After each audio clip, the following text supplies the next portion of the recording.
지구는 자정 능력을 가지고 있습니다. 지구는 환경이 오염되었더라도 시간이 지나면서 대기와 해양의 순환 과정을 통해 스스로 오염 정도를 낮추죠. 하지만 이도 어느 정도의 선이 있습니다. 기술 발달로 인해 인구 부양력은 높아지고 평균 수명은 늘어나 인구는 폭발적으로 증가했습니다. 따라서 자원 사용량 증가로 버려지는 폐기물이 증가했죠. 그리고 산업화로 인해 화석연료의 사용량이 많아져 각종 오염물질 배출량이 증가하였으며 도시화로 인해 자정 능력을 갖춘 식생이 설 땅은 점점 줄어들게 되었습니다. 이로 인한 환경 문제는 오염물질을 배출한 국가에만 한정되지 않습니다. 지구의 대기와 물이 순환함에 따라서 오염물질이 이동하며 오염물질 발생 지역과 피해 지역이 불일치하는 경우가 매우 많죠. 지금 보시는 이 영상은 미세먼지의 이동을 나타낸 것인데 중국에서 발생된 미세먼지가 점점 우리나라로 이동하는 것을 관찰하실 수 있습니다. 이런 환경 문제는 국가 간 분쟁을 유발하고 한 국가만의 노력으로는 환경 문제를 근본적으로 해결하는 데 한계가 있습니다. 대표적인 환경 문제로는 지구온난화, 산성비, 열대림 파괴, 오존층 파괴, 그리고 사막화를 들 수 있는데 이 중 지구온난화에 대해서 먼저 알아보도록 하겠습니다.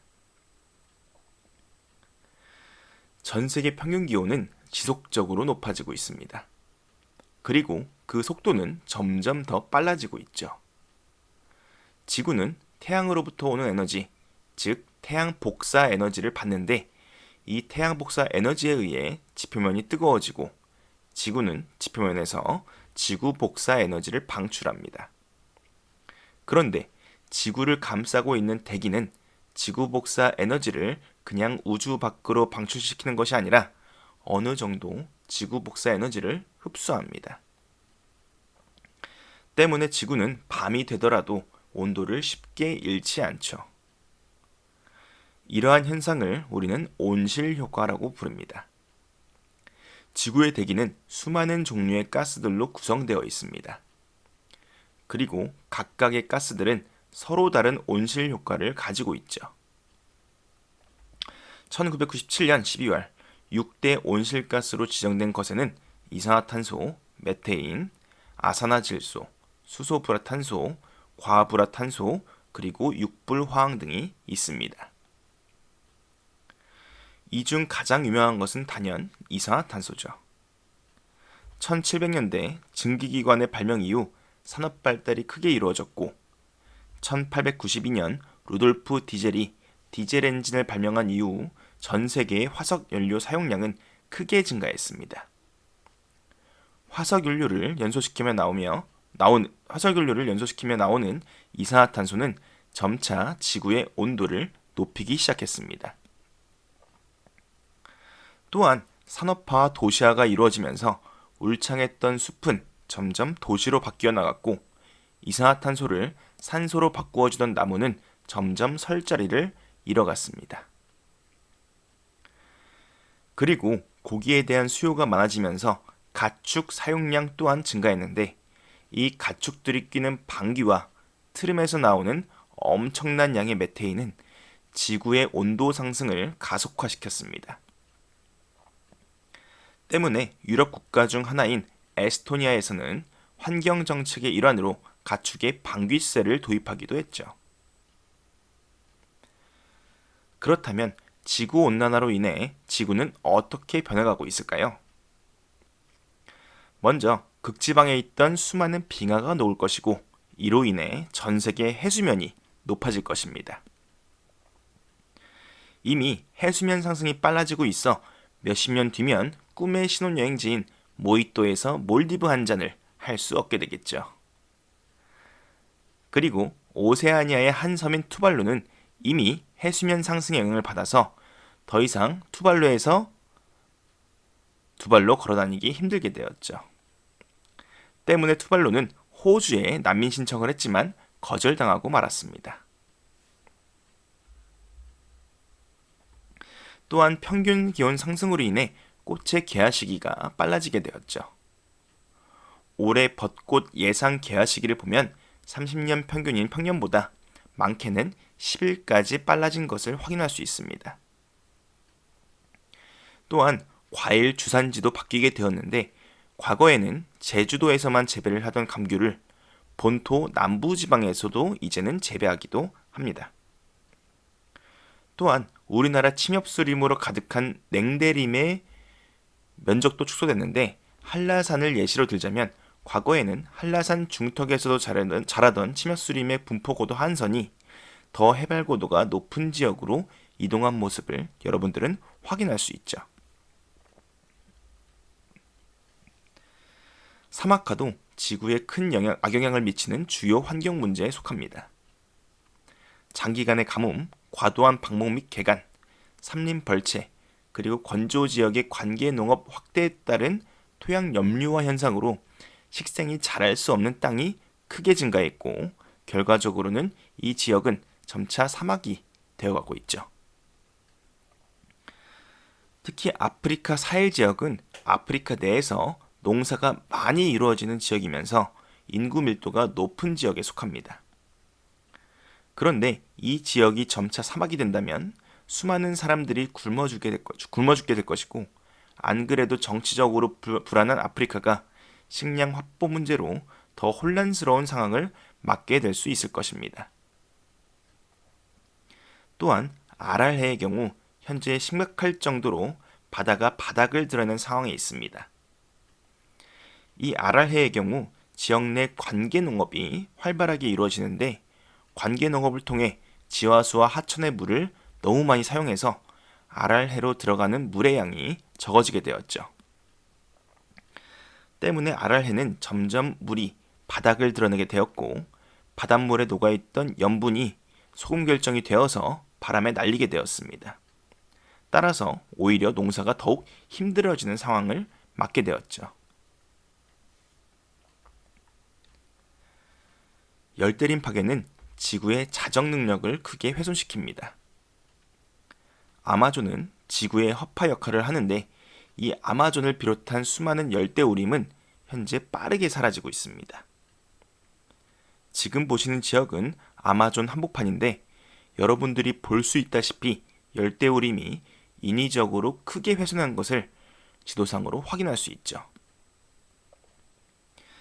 지도상에서 초록색으로 된 부분이 숲이고 황토색으로 된 부분이 파괴된 곳인데 패턴을 보면 인위적으로 훼손되었다는 것을 충분히 알아차릴 수 있습니다.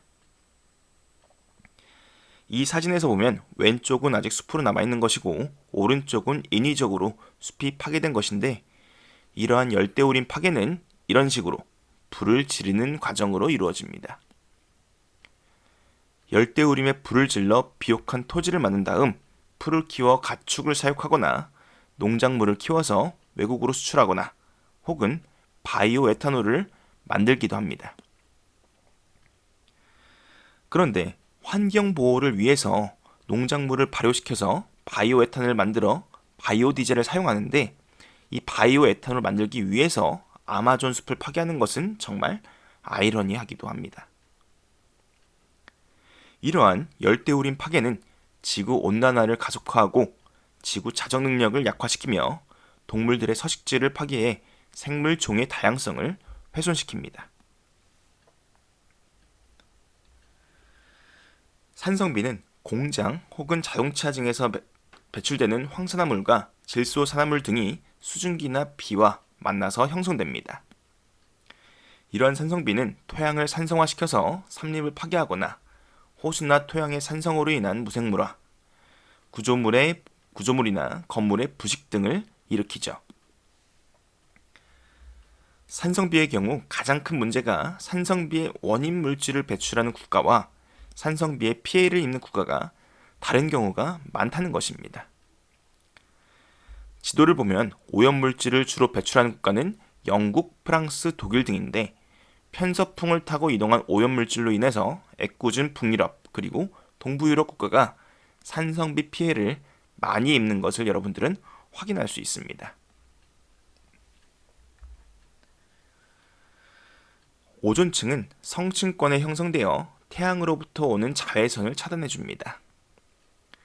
자외선은 파장이 매우 짧은 에너지로 피부가 자외선에 많이 노출되게 되면 피부암을 일으킬 수 있는 강력한 에너지를 가지고 있죠. 우리는 이러한 자외선을 소독기 용도로 많이 사용하고 있습니다. 따라서 이 오존층이 파괴된다면 인간은 외부 활동을 하는데 큰 제약이 생기겠죠. 참고로 여러분들은 기상예보나 길가를 돌아다니면서 오존주의보를 보신 적이 있을 텐데, 이 오존주의보는 성층권에 있는 오존층이 파괴되어 자외선이 높다라는 것이 아니라 지표면상에 오존이 많으니 조심해라 라는 뜻입니다. 오존은 사실 독극물입니다. 인간이 배출한 매연과 자외선이 만나면 오존이 형성됩니다. 근데 이 오존이 지표면상에 있다면 우리는 독극물을 마시는 꼴이 되는 것이죠. 오존은 성층권에 있을 때 인간에 유익한 것입니다. 이러한 오존은 인간이 배출한 염화플루오린화탄소, 즉 프레온가스에 의해 파괴됩니다. 우리는 이러한 프레온가스를 스프레이나 에어컨 냉매 같은 곳에서 사용을 했었죠. 우리가 스프레이를 뿌리면서 공기 중으로 방출한 프레온가스는 대기 대순환에 의해서 지구를 떠돌다가 대기권 상층에 있는 남극 소용돌이에 갇히게 됩니다. 프레온가스는 이 남극 소용돌이를 떠들면서 성층권에 있는 오존층을 갉아먹게 되었고, 그 결과 남극 상공에는 오존층에 구멍이 나게 되었습니다. 하지만 1987년 몬트리올 의정서에 의거해서 프레온가스를 더 이상 사용하지 않기로 하면서 점차 오존층의 구멍은 메워지게 되었고, 지금은 많이 회복된 상태가 되었습니다. 물론 최근 연구 결과 중국에서 프레온가스를 몰래 배출해와서 이 오존층이 회복되는 속도가 점차 늦춰지고 있다는 이야기가 있었지만요.